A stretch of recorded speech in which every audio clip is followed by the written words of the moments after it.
বলা তো যায় না কখন কার ঘরে ভগবান কোন বেশে আসে। সেই সৌভাগ্য অর্জন করিনি বাবা যে সাক্ষাতে ভগবানের ওই ভুবন মোহন ভোলানো রূপ আমরা দেখব। সে সাধনা আমাদের না। ভগবান যদিও তোমারই দেখা দেয়, তোমাকে ছদ্মবেশে দেখা দেবে। ওই জন্য শ্রী শ্রী রামকৃষ্ণ পরমহংসদেব একটাই কথা বলতো, মানুষ হয়ে আগে মানুষকে ভালোবাসো। মানুষ আর যদি তুমি মানুষকে ভালোবাসতে না পারেছো, যদি তোমার মধ্যে মানুষের জন্য ঘৃণা এসে যায়, কোনোদিন তুমি ভগবতমুখী হতে পারবে না। আগে মানুষকে সম্মান দাও, মানুষকে ভালোবাসো, মানুষকে ভক্তি করো, সেটাই তোমার গোবিন্দ সেবা হয়ে যাবে। তাই দুয়ারে যদি আসে মনে রাখবেন, বহু বহু জন্মের সাধনার ফলে তোমার দুয়ারে দুপুর বেলা খাবার সময় অতিথি আসে।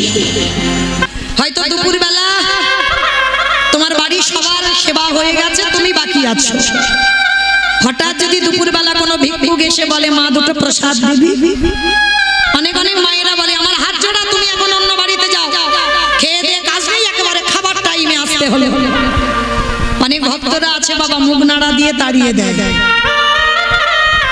তাদের চরণ ধরে আমি বলে যাই, অতিথি তাদের বলে যাদের তিথির জ্ঞান নেই।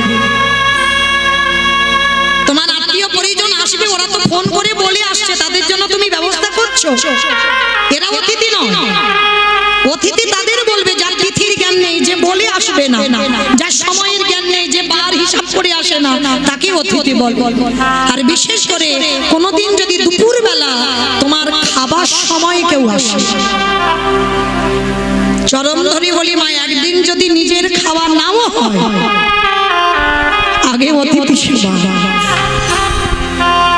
আচ্ছা আগে বলো তো দেখি, আগে অতিথি সেবা না আগে ভগবান সেবা? আগে কোনটা? অতিথি সেবা। বাবা জানি সবাই, বাবা মানি কজন এখানে? কিন্তু আমরা সবাই জানি, হয়তো বলতে পারিনি সবাই মুখ ফুটে, কিন্তু এখানে সবাই আমরা জানি আগে অতিথি পরে ভগবান। কিন্তু মানি কজন? দেখবেন মায়েরা চরণ ধরে বলে যায়, অনেক অনেক বাড়িতে আসে। আজকের দিনটা কেমন দেখেন বাবা, যেদিন আমার ভগবান ভক্তের বাড়িতে আসছে, সকালবেলা 3 জন বৈষ্ণব সেবা হয়ে গেছে। মনে বড় আনন্দ, যাক বাবা, রোজ রোজ একটা করে বৈষ্ণব সেবা দিই, আজকের আমি 3টে বৈষ্ণব সেবা দিয়েছি। ভিক্ষা করে যা পেয়েছে নিজে রন্ধন করে গোবিন্দ চরণে নিবেদন করেছে। ভোগের ডালাটা দিয়ে বলছে, ঠাকুর ছোটবেলা থেকে তোমায় দেখেছি, ছোটবেলা থেকে তোমায় ভালোবেসেছি, বলো না আমার ডাক তোমার কানে যায় না? ও গো দয়া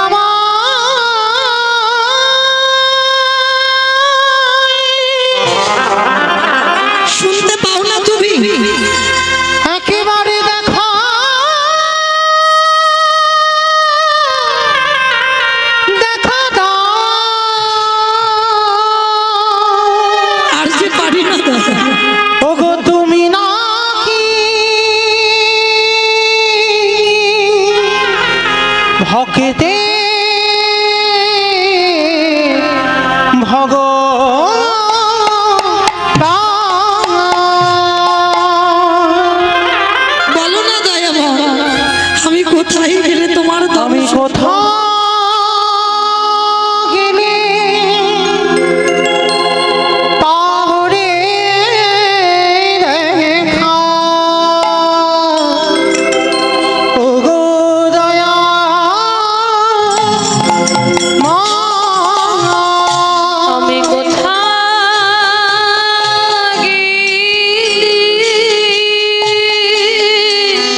চরণে ভগবান দরজায় এসে ধাক্কা দিয়ে ডাকছে, মণিবর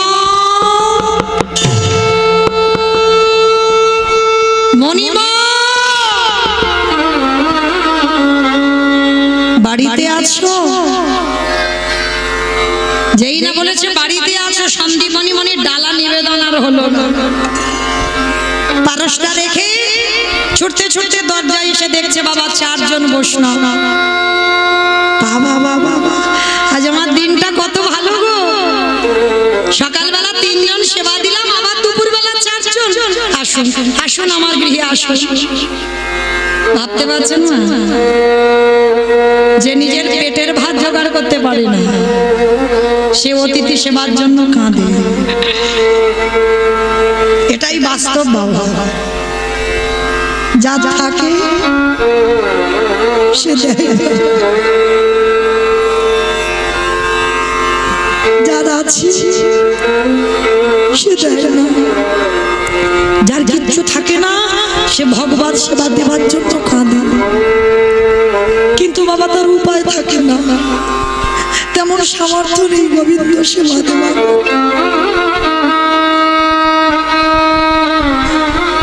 সন্দীপনী মনে কাছে আর বলছে, আসুন বলুন আমি কি করতে পারি। ভগবান তো তার মতো ছলনাময় আর কেউ নেই। আঁচলটা পেতে বলছে, মণিবর মণিবর কিছু খেতে দিতে, বড্ড খিদে পেয়েছে। ভাবেন মায়ের রাজিনী বিশ্বের স্রষ্টা মালিক ভগবান, যার কোনো কিছু অভাব নেই, সেই ভগবান ভক্তের দুয়ারে আঁচল পেতে দাঁড়িয়েছে। যার আছে ভগবান তার বাড়িতে যায় না, যার কিছু নেই ভগবান তার বাড়িতে ছুটে যায়। কেন? এ জগতে যার যত তালা বাড়ে তার তত জ্বালা বাড়ে। ভগবান তাদের যারা দিনহীন পথের ভিখারি কাঙাল। ভগবানকে ভালোবাসতে গেলে কাঙাল হতে হবে। রাজ ঐশ্বর্য অট্টালিকাতে বসে ভজন হবে না বাবা। আর একটা কথা পরিষ্কার মনে রাখবেন, এটা শাস্ত্র প্রমাণ, কৃষ্ণ ভক্তরা কোনোদিন বাবা পাথর সেটিং করা ঘরে থাকে না, কখনো থাকবে না। কৃষ্ণ ভক্ত যদি হয়েছ তোমার বিষয়ে বৈভব কিছু থাকবে না। যদি বলো প্রমাণ, সুদামার দিকে তাকিয়ে দেখেন যে কৃষ্ণের বন্ধু স্ত্রীর পরনে একটা ভালো শাড়ি দিতে পারে না, কত কাঙাল। মহাভারতে বিদুরের দিকে তাকিয়ে দেখেন, পারলে পারতো না বাবা রাজপ্রাসাদে দুর্যোধনদের সঙ্গে থাকতে, থাকলো না। রাজপ্রাসাদ ত্যাগ করে দিনহীন পথের ভিখারির মতো কাঙাল হয়ে গেল। তাকিয়ে দেখেন মুর্শিদাবাদ জমিদার লালা বাবুর দিকে, ছিল রাজ ঐশ্বর্য, ছিল সম্পত্তি। যে লালা বাবুর অন্নপ্রাশনে বাবা নিমন্ত্রণ পত্র ছাপানো হয়েছিল, সোনার পত্র, আর যারা নিমন্ত্রণে প্রসাদ খেতে এসেছিল সোনার থালার উপর বাটির উপর গ্লাস খেতে দেওয়া হয়েছিল। তাহলে কত বড় জমিদার। সেই জমিদার লালা একটা কথাই চেতনা হয়ে গেল। আমরা এত কীর্তন শুনি, এত কীর্তন গাই, এত ভাগবত পড়ি, আমাদের চেতনা হয় না। লালা বাবু জমিদার হয়ে একটা কথাই চৈতন্য হয়ে গেল।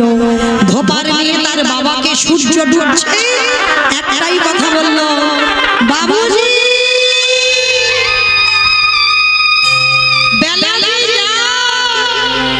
বাসনায় আগুন দেবে না বাবাজি। বাসনা মানে কি বাবা? কলা গাছের গায়ে যে ছাল থাকে তাকে বলে না কলার বাসনা।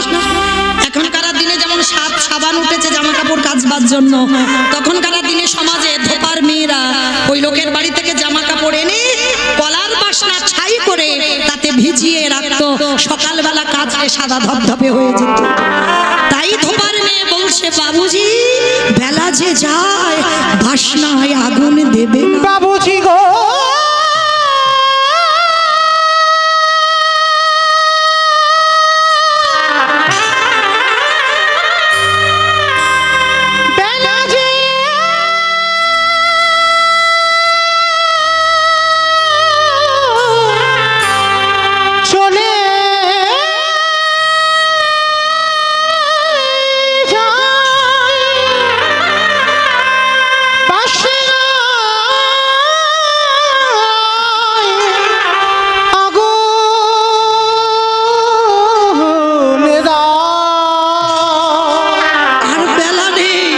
বাবুজি বেলা যে চলে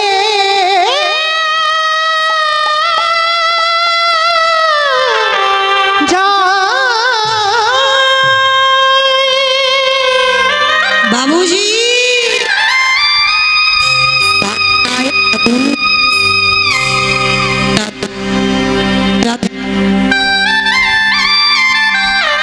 হরে কৃষ্ণ কোন বাসনার কথা বললেন বাবা? কলা গাছের গায়ে ছাল নয়। লালার বিবেক বলল, লালা কামনা বাসনায় আগুন দিয়ে, বিষয় বৈভবে আগুন দিয়ে, জায়গা জমি টাকা পয়সায় আগুন দিয়ে চলে যা লালা তুই মধুর বৃন্দাবন। কৃষ্ণ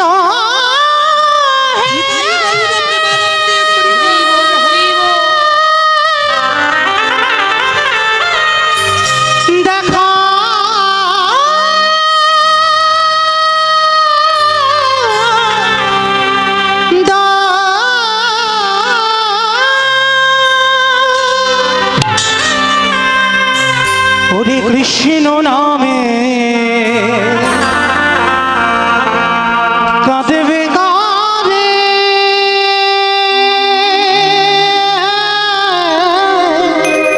আর ভালো লাগে না সংসার আমার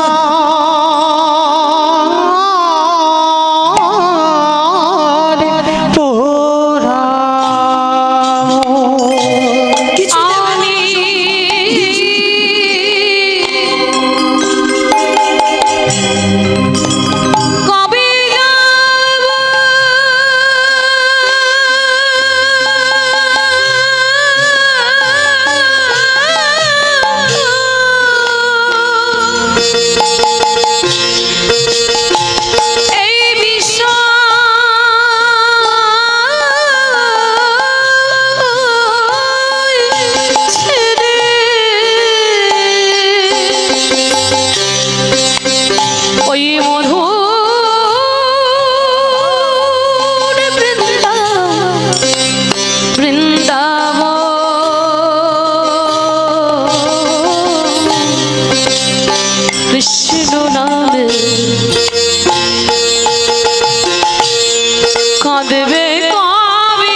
করে কৃষ্ণ চরণ পাবার জন্য ছুটে গেল। রঘুনাথ দাস গোস্বামী হুগলি জেলায় আদি সপ্তগ্রামে সরগোস্বামীর এক গোস্বামী রাজ ঐশ্বর্য ত্যাগ করে কৃষ্ণ পাবার লালসায় চলে গেল। নরোত্তম দাস সমস্ত বিষয় বৈভব ত্যাগ করে কৃষ্ণ পাবার জন্য ছুটে গেল। তাহলে ভুরি ভুরি প্রমাণ বাবা, যারা যারা কৃষ্ণ চরণের দাস হয়েছে বিষয় বৈভব ত্যাগ করে রাস্তার ভিখারি হয়েছে। তুমিও ভেবো না, তুমিও যদি প্রকৃত কৃষ্ণ ভক্ত হও, অট্টালিকাতে থাকলে ভগবান ছলে বলে কলে কৌশলে ওই অট্টালিকা থেকে নিচে তালায় নামতে বাধ্য, তোমাকে হতেই হবে। কিন্তু চরণ ধরে বলে যাই মা, এই অধম কীর্তনিয়া আপনারা যেন ভাববেন না যে মৌমিতা জ্ঞান দিচ্ছে বড় বড় কথা বলে। না, আমি জ্ঞান দিচ্ছি না বাবা, আপনারা জানেন আমি একটু মনে করাচ্ছি। এটা তো শাস্ত্র বিধান দিল। দেখো ভগবান কিসের জন্য পা ধোবাবে? নিজে আচরি ধর্ম জীবেরই শিখায়, নিজে না করলে ধর্ম জীবকে শেখানো না যায়। নিজে আচরণ করে সমাজকে শেখাচ্ছে ভগবান, তোরা আমাকে দেখে শেখ। তাই সবার কাছে আমার বিনীত নিবেদন, বাড়িতে যদি গুরুদেব আসে সবার আগে পা ধোবার ব্যবস্থা করবে। অনেক মায়েরা প্রশ্ন করবেন, মৌমিতা গুরুদেব তো দেহ রেখেছেন, কি করব? আর বছরান্তর সাধুগুরু বৈষ্ণব ঠিক ঠিক পাই না, তাহলে আমি কি করব? ভগবান মুচকি হেসে বলছে তার ব্যবস্থাও আছে, তার ব্যবস্থাও ভগবান করে দিয়েছে ভাগবতে।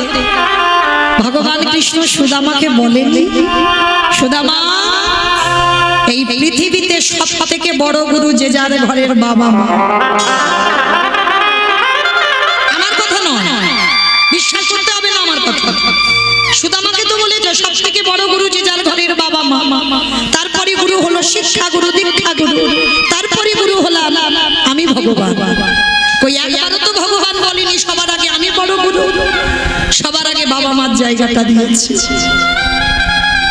ভগবান হেসে বললেন, ভক্তগণ যেতে হবে না নবদ্বীপ, যেতে হবে না বৃন্দাবন, হরিদ্বার, দক্ষিণ ভারত ও কুম্ভ মেলায়, কোথাও যেতে হবে না। বছরান্তর একবার করে জীবিত ভগবান পূজা করো। এই কত লাখ লাখ টাকা খরচা করে দুর্গা পূজা হলো, লক্ষ্মী পূজা হচ্ছে, কালী পূজা হবে, সরস্বতী পূজা হবে, সব রকমের 33 কোটি দেবতা পূজা হবে। ওই একজন ভক্তর হৃদয়ে এখানে হাত রেখে বলতে পারবেন যে আমি জীবিত ভগবান পূজা করি? ভগবান সমাজকে শিখিয়েছে জীবিত ভগবান যদি কেউ হয় সেটা যে যার ঘরে বাবা মা।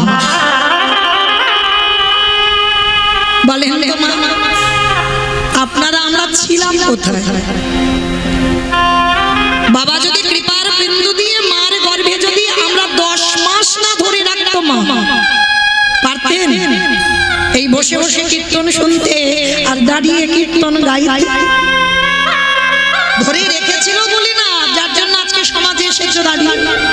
তাহলে পৃথিবীতে সবার আগে বড় গুরু বাবা মা। তাই পিতা মাতাকে বছরান্তর একবার আমি চরণ ধরে বলে যাই, কিছু করতে হবে না। এই দুর্গা পূজার মতো লাখ লাখ টাকা খরচা করতে হবে না বাবা। একটু সিংহাসনে বা চেয়ারে বা আসনে বসিয়ে নিজের হাতে বাবা মা চরণ যুগল ধৌত করে, নিজের হাতে গলায় মালা পরিয়ে দিয়ে বৎসরে একবার অনেক যত্ন স্নেহ ভালোবাসা দিয়ে বাবা মার বদনে একটু খাবারটা তুলে দিয়ে। ভগবান বললেন সে যদি আমার কাছে যেতে ভুলে যায়, আমি ভগবান হয়ে প্রতিজ্ঞা করলাম সারা জীবন আমি সেই ভক্তের দরজায় বন্দী হয়ে যাই। নিতাই গৌর প্রেমানন্দে হরি বল, হরি বল। তাই তো ভগবান কৃষ্ণ যজ্ঞে পা ধোয়ার কাজ নিয়েছে। শুধু পা ধোয়া নয় বাবা, আরো একটা কাজ করেছে। কি কাজ জানো? যত যত ভক্তরা প্রসাদ পেয়েছিল আমার কৃষ্ণ দয়াময়, প্রসাদের এঁঠো পাতাগুলো নর্দমায় ফেলেছি। আমরা অনেকে এঁঠো ঘাটতে ঘৃণাবোধ করি না, কিন্তু ভগবানের নেই। কারণ ভগবান জানে ভক্তের এঁঠো ঘাটলে তাতে কি পাওয়া যায়। ভগবান শুধু এঁঠো পরিষ্কার করছে না, আরো একটা কাজ করেছিল ওই ভক্তরা প্রসাদ পেয়ে থালাতে যেগুলো লেগে আছে উচ্ছিষ্ট, সেই উচ্ছিষ্টগুলো নিয়ে কৃষ্ণ আমার সারা গায়ে মাখাচ্ছে। ও যে ভকেতে নিতাই গৌর প্রেমানন্দে হরি বল।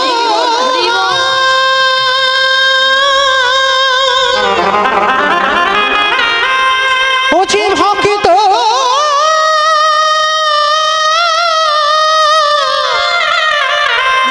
ভক্ত ছাড়া কিছু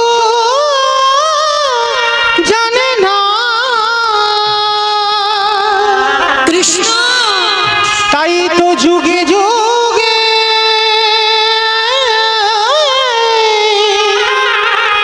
ও যে ভক্তের কাছে ছুটে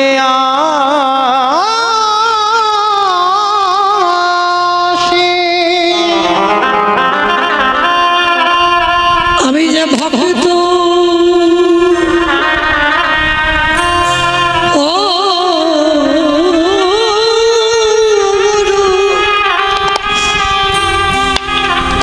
ভগবান ভালো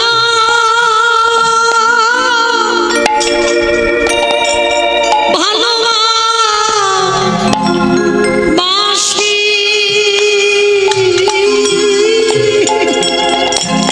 ওগো এ যুগে না নিতাই গৌর প্রেম। হরি বল হরি বল। ও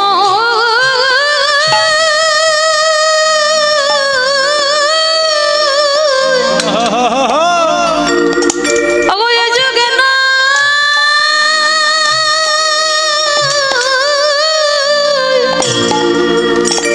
প্রতি যুগে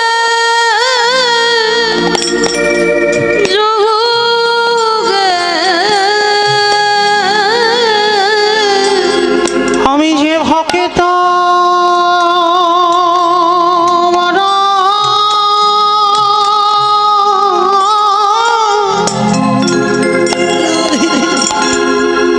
ভালো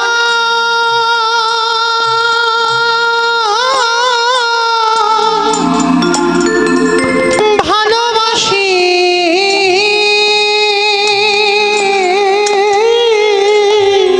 যুধিষ্ঠির আড়াল থেকে দেখে বলল কৃষ্ণ রে,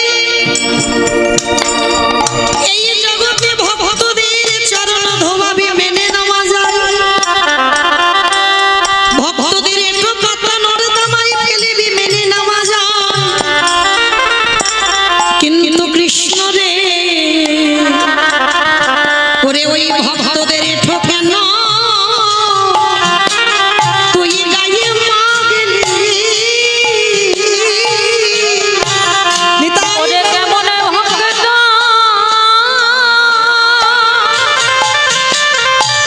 ও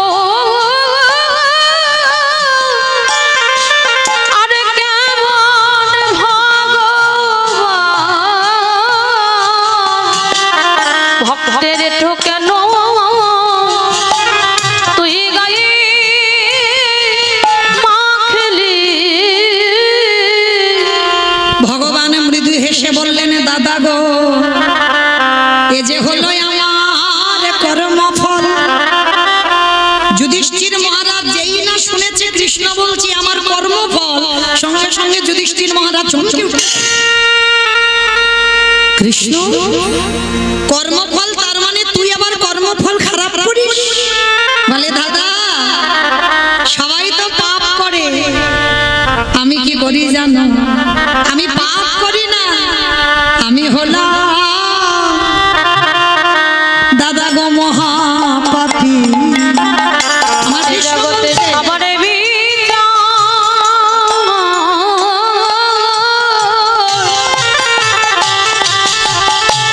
সবারে বিচার করি বটে, কিন্তু আমি হলাম দাদা মহাপাপী। ভগবান হেসে বলবো, ভগবান হেসে বলছে সবাই পাপী আর আমি মহাপাপী। তা যুধিষ্ঠির মহারাজ প্রশ্ন করেছিল কৃষ্ণ তুই নিজেকে মহাপাপী বলছিস কেন? বলে দাদা আমি তো ত্রেতা যুগে রঘুপতি রাম অবতারে রাবণকে বধ করেছি, আর আর রাবণের মতো ভক্তকে বধ করলে পাপ হবে না। এই জগতে সবাই জানে বাবা বিভীষণ বড় ভক্ত না, বিভীষণের থেকে হাজার গুণে বড় ভক্ত ছিল রাবণ রাজা। লঙ্কার মাটিতে রাবণের মতো বড় ভক্ত আর কেউ ছিল না। যদি বলেন বাবা একটুতে প্রমাণ পেয়ে যাবেন, দেখেন যে রাবণের 10,000 বউ ছিল, তাহলে কি তার ঘর একটা ফাঁকা ছিল না? সীতামাকে নিয়ে রেখেছিল কোথায়? অশোক সটিতে অশোক কাননে। কেন অশোক কাননে রাখবে? রাবণের যদি কুমন্তব্য থাকবে, কুমতলব থাকবে, যার 10,000 বউ ছিল তার ঘর কি একটা ফাঁকা ছিল না? সীতামাকে তো ভোগ করার ইচ্ছা ছিল, তাহলে সে ঘরে রাখতে পারতো না, রেখেছিল অশোক। দেখেন প্রশ্নের উত্তর হলো অশোক। যেখানে শোকের ছায়া লাগে না সেইখানে সীতামাকে বন্দী করলো। শুধু বন্দী নয়, মনে রাখতে হবে বাবা, নারী তো ভোগের নয়। কেউ যদি মনে করে নারী ভোগের, তার কাছে ভোগের হয়, নারী সাধনা। যে যেমন ভাবে ভজনা করবে বাবা। দেখেন অসুরদের অত্যাচারে দেবতারা স্বর্গ ছাড়ে। জগৎ জননী দশভুজা যদি 10 হাতে সামলাত না, ওই 10 হাতে যদি অসুরী নিধন না করত, বলো বলো তাহলে দেবতারা যেত কোথায়? ওই দশভুজা, ওই দশভুজা যদি না সামলাতো, তবে দেবতারা যেত কোথায়? তাহলে জগৎ জননী মা দেবতাদের তেজ দিয়ে আজকের একটা নারী সৃষ্টি করেছিল, আর সেই নারী অসুর নিধন করে দেবতাদের দেবত্ব ফিরিয়ে দিয়েছিল। দেখেন ওই চণ্ডী ঠাকুর রামের চরণ ভজন করে পেয়ে গেল গোবিন্দ চরণ। বিল্ল মঙ্গল পতিতা নারী চিন্তামণির চরণ সেবা করে পেয়ে গেল গোবিন্দ চরণ। জয়দেব গোস্বামী মা পদ্মাবতীর চরণ সেবা করে পেয়ে গেল গোবিন্দ চরণ। শ্রী শ্রী রামকৃষ্ণ পরমহংস দেব মা শারদার চরণ সেবা করলো, করেন কি গো? আবার বিবেকানন্দ ভগ্নী নিবেদিতার চরণ ভজন করলো। এরা ভজনিয়া সাধনিয়া। তাহলে নারী সাধনা করতে হয়, নারী ভজনা করতে হয়। আর যারা জানে গুরুচরণ ধরে তারা সাধনা করতে শিখেছে। তো আজকের যার জন্য বাবা রাবণ তো লঙ্কার মাটিতে ত্রিকালদর্শী, ত্রিসন্ধ্যা গায়ত্রী করে, সেই রাবণ কোনোদিন ভোগ করার জন্য নয়। রাবণের একটা প্রতিজ্ঞা ছিল, সমস্ত নারী আমাকে পাওয়ার জন্য কাঁদে, আর তুমি সীতা হতে পারো, তুমি ভগবানের ঘরণী হতে পারো, তুমি যতদিন না আমাকে গ্রহণ করবে আমি তোমাকে ছুঁয়েও দেখবো না। এটা ছিল রাবণের প্রতিজ্ঞা। তাহলে রাবণ কোনোদিন কুমতলবে সীতামাকে আনেনি। এনেছিল কেন? ভগবানের প্রিয়জনকে যদি ধরে রাখা যায় আর কি ভগবানের কাছে যেতে লাগে? কি গো, ভগবান ছুটে আসবে না? যেমন সেই যে মা লক্ষ্মীকে চেয়েছিল কে? সেই অভিমন্যু। তপস্যা করেছিল অভিমন্যু ঋষি। কি তপস্যা? না, ভগবানের বউকে আমি আমার বউ করে পেতে চাই। আপনারা জানেন তো রাধার স্বামী আয়ান ঘোষ হয়েছে, বলে ভগবানের বউকে আমি পেতে চাইব। তো ভগবান বলেছিল অসম্ভব, এটা সম্ভব নয়, আমার ঘরের ঘরণীকে আমি তোমার হাতে দিতে পারি না। বলে ঠিক আছে, দিতে যখন পারো না তাহলে তুমি চলে যাও, দিতে হবে না, আমার তপস্যা ভঙ্গ হবে না। তো অভিমন্যু এমন কঠিন তপস্যা করেছিল, ভগবান বাধ্য হয়েছিল আমার বউ তোমার বউ হবে। কিন্তু আশীর্বাদ দিল, সেই রাধারানী হয়ে এলো।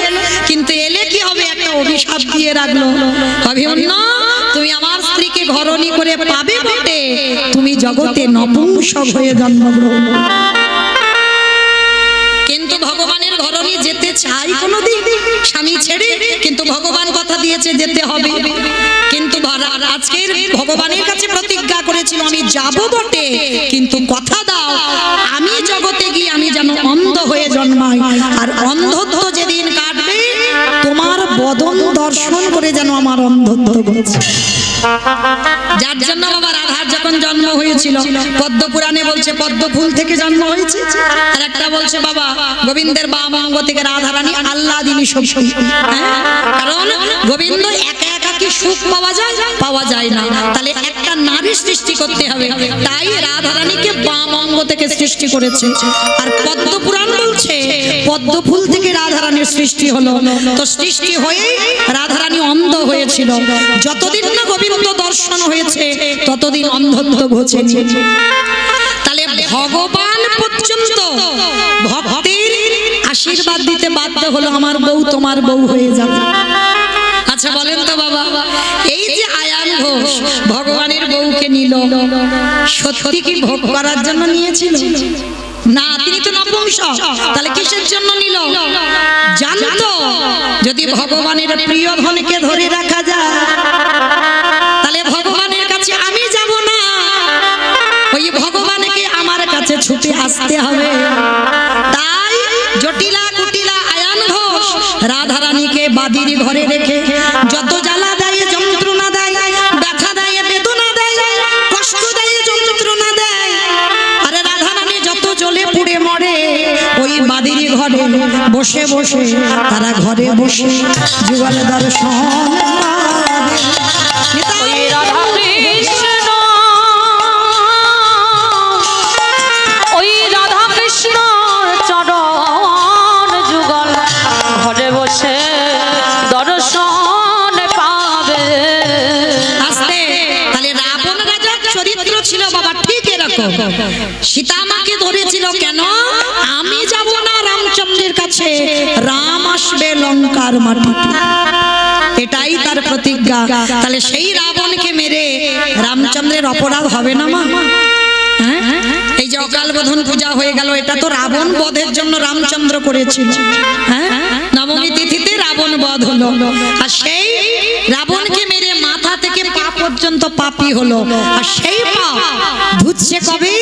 কৃষ্ণ অবতারে যুধিষ্ঠিরের রাজস্বই যজ্ঞ। কি মা, যেখানে ছিলাম আমার সেখানে এলাম তো। এই পা ধোয়ার দায়িত্বটা কেন নিয়েছে? রাবণকে মেরে যে রাম পাপ করেছিল কৃষ্ণ অবতারে ধৌত করছে। এইবার আমার ভগবান দরজায় দাঁড়িয়েছে, অগ্নিদেব, পবনদেব, বরুণদেব, ইন্দ্র, ইন্দ্রাণী, ব্রহ্মা, সাবিত্রী, শিব, দুর্গা সব পরপর লাইনে আছে। আর কৃষ্ণ একে একে ডাকে পা ধোয়ায় আর যজ্ঞের ভিতরে ঢোকে। এমন সময় জগৎ জননী মা দুর্গা বাবা ভোলানাথকে ডাকছে, প্রাণনাথ, ও প্রাণনাথ, এদিকে এসো, এদিকে এসো। আমায় ডাকছিলে? হ্যাঁ, তোমারে ডেকেছি, এদিকে এসো। বলো কি বলছো? চলো, কৃষ্ণ পা দুটো ধোয়াবে, চলো এবার আমাদের পালা, আমরা পা দুটো ধুইয়ে নিই। বাবা পরম বৈষ্ণব তো হেসে বলছে, পার্বতী তোমার মাথা ঠিক আছে তো? কৃষ্ণ পা ধোয়াবে আর আমাদের পা দুটো বাড়িয়ে দেব? শোনো, তোমার যদি ইচ্ছে করে তো তুমি লাইনে দাঁড়াও, আমার পা তো আমার কৃষ্ণ ধোয়াতে পারবে না। মা দুর্গাকে লাইনে রেখে বাবা প্যান্ডেলের বাইরে চলে গেছে, মানে রাজস্বই যজ্ঞের যে প্যান্ডেল, এ প্যান্ডেল নয়, তা প্যান্ডেলের বাইরে চলে গেছে। আর বাইরে গিয়ে মনে মনে ভাবছে কৃষ্ণের চোখে ধুলো দিয়ে যজ্ঞে যাব। আচ্ছা বাবা, আপনারা বলেন সম্ভব?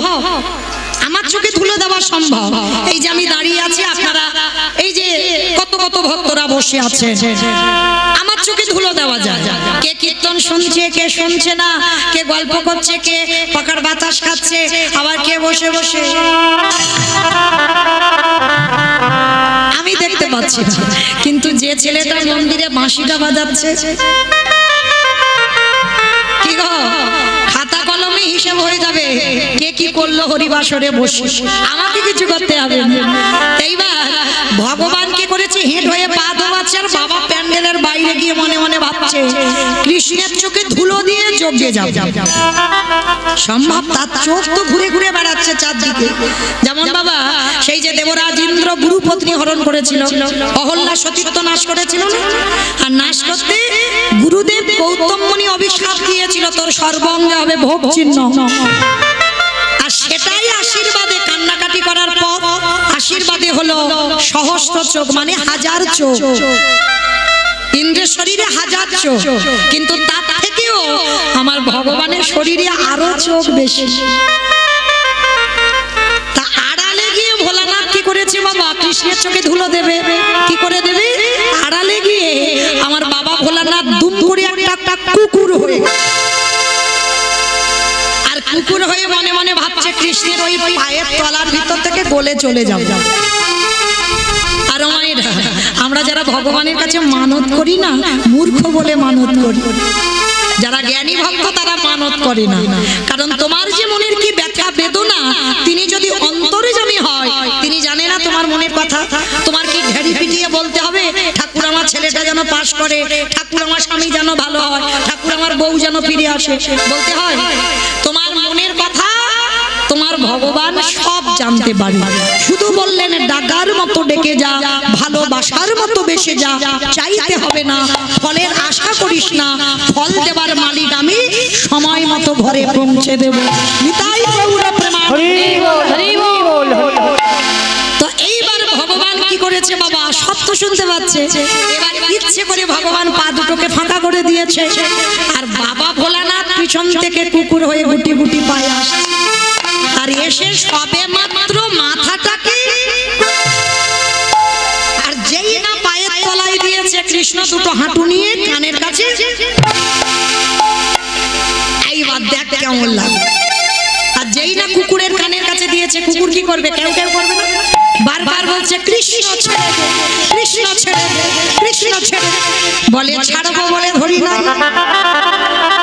হে বৈষ্ণব গোসাই, ও হে বৈষ্ণব গোসাই,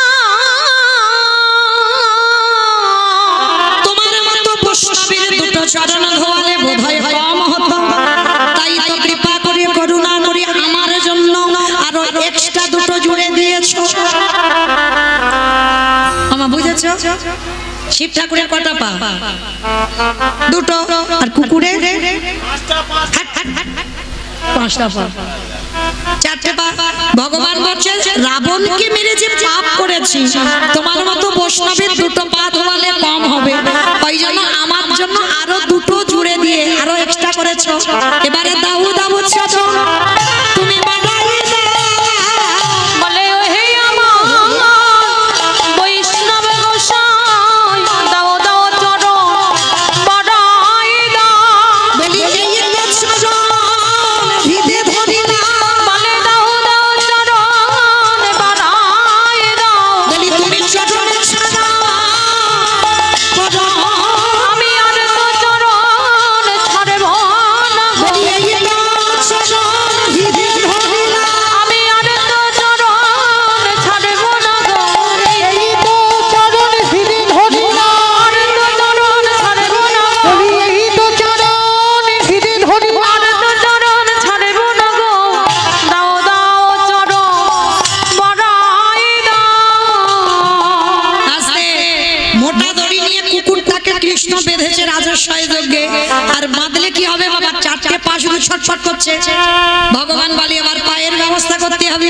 মোটা দড়ি নিয়ে কুকুরের চারটে পা এক জায়গা বেঁধে দিয়েছে। আর যেই পা বেঁধে দিল বাবা, আর কিছু করতে পারবি? শুধু ধুলায় গড়া গড়িয়ে যায় আর কৃষ্ণ কৃষ্ণ বলে কাঁদে। আমি ভুল করেছি, কান বলছি, নাক বলছি, ছেড়ে দিচ্ছি। যারে ধরি তারে ছাড়ি না, যারে ছাড়িয়ে জীবনে ধরি না। তা ধরেছি যখন ছাড়বো বলে নাকি, দেখো কি করি। এইবার ভগবান সবার পা ধোয়াচ্ছে বাবা ঘটিতে করে জল। আর বৈষ্ণবের বেলা কি করেছে জানো? খালে বিলে নদী নালারা জলে নয়। অপরাধ নিও না মা, একটা কথা আমি বলে যাই, সব জায়গায় অপরাধ করে ফেলে, কিন্তু একটা জায়গা নয়। কোন জায়গায়? বৈষ্ণবের বাড়িতে যদি হয় ক্ষুদ্র অপরাধ, মহা মহা ভজনেতে পড়ে যাই পাপ। পড়ে যায় এবার। অপরাধ করে দেবা গঙ্গা স্নান, গঙ্গা স্নানে যায়। প্রতিটি পাবনী গঙ্গা তারে দেখে দূরে সরে যা। দূরে সরে যায়। বৈষ্ণব দেখে জীবন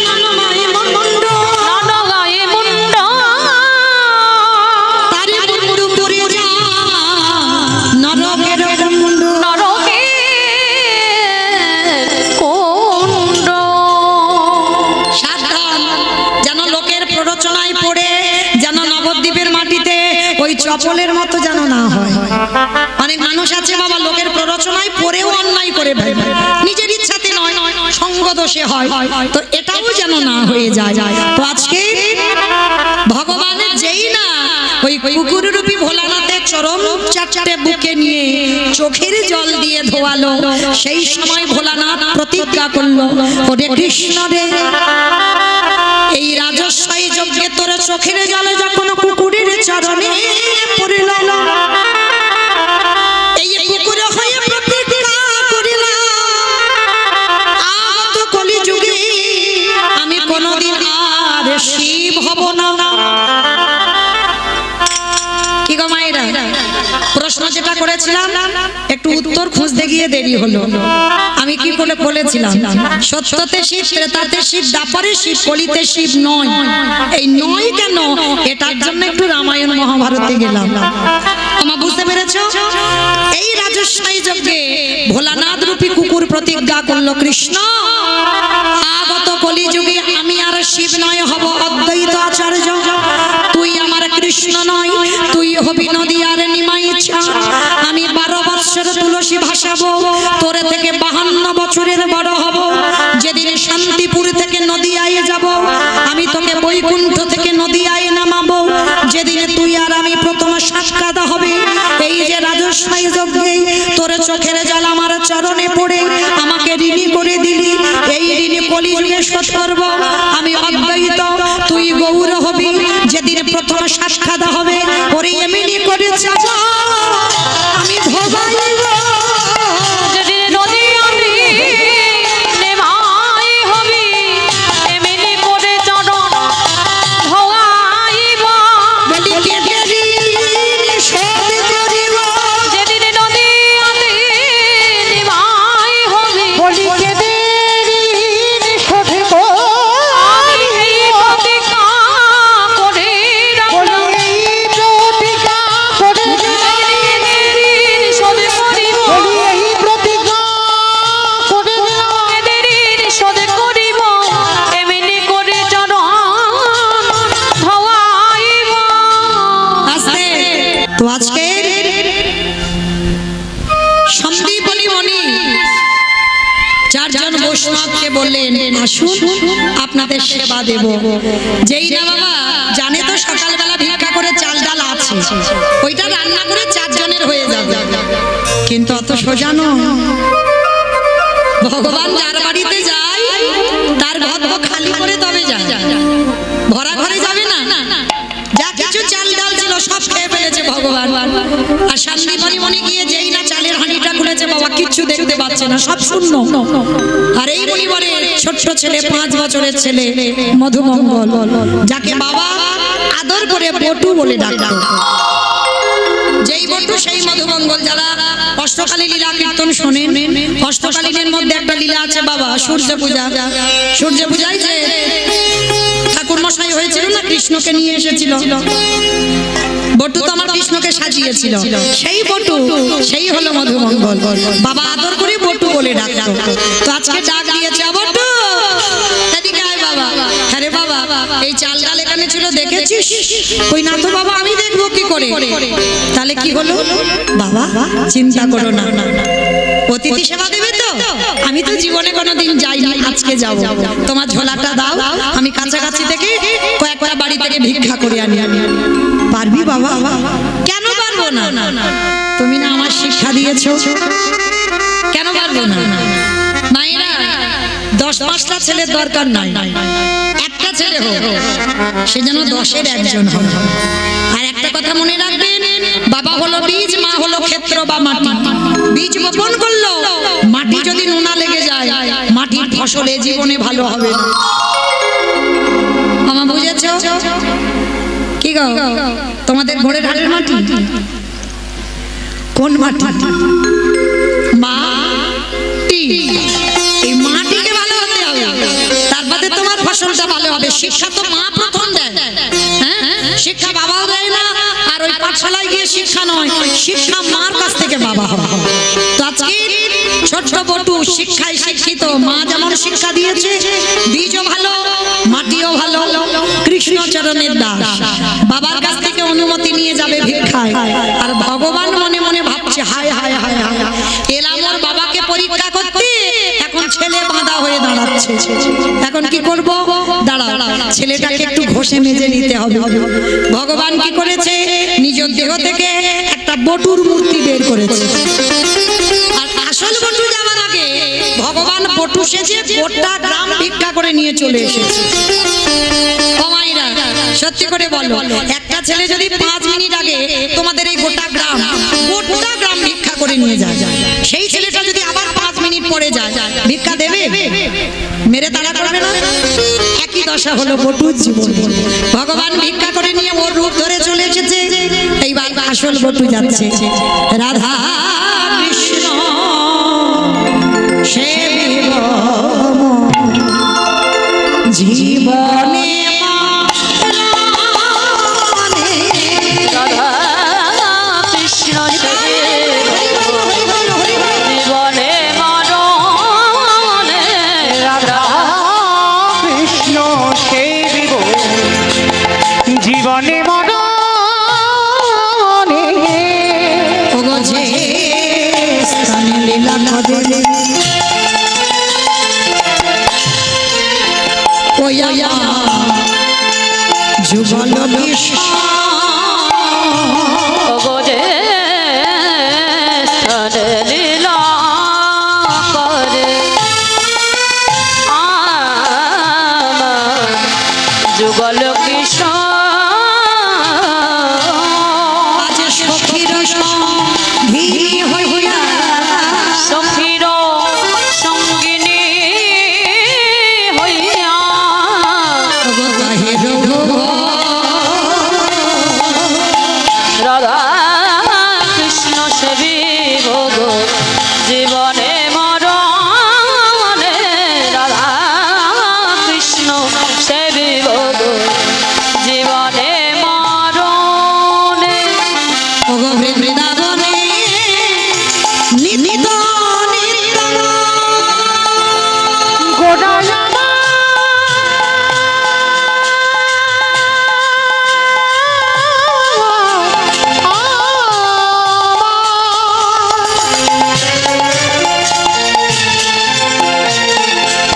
গোটা গোটা গোটা গোটা গোটা রনে গোটা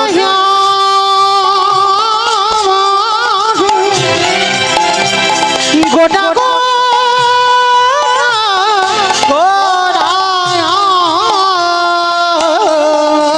ওগো বৃন্দাবনে নিত্য নিত্য যুগল লীলা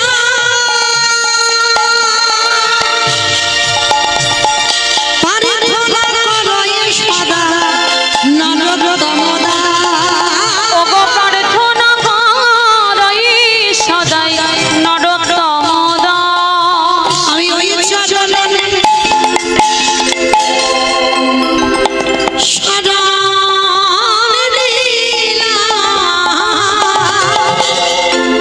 শুধু এ জন্মে নয়,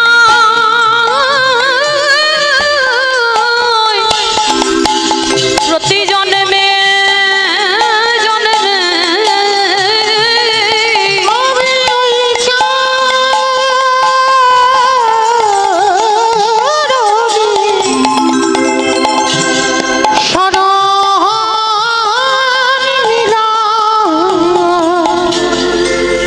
আজকে ছোট্ট ছেলে তো জানে না, সোজা সরল ছেলে যেই না ব্রজমাদের দরজায় এসেছে, ব্রজমাইরা বলে বলেন, এই ছেলে, সকালবেলা তোর বাবা ভিক্ষা করে নিয়ে গেল, তুই 5 মিনিট আগে ভিক্ষা করে নিয়ে গেলি, আবার তোর বাবা তোকে পাঠিয়েছে, দেখাচ্ছি মজা তোর দাঁড়া।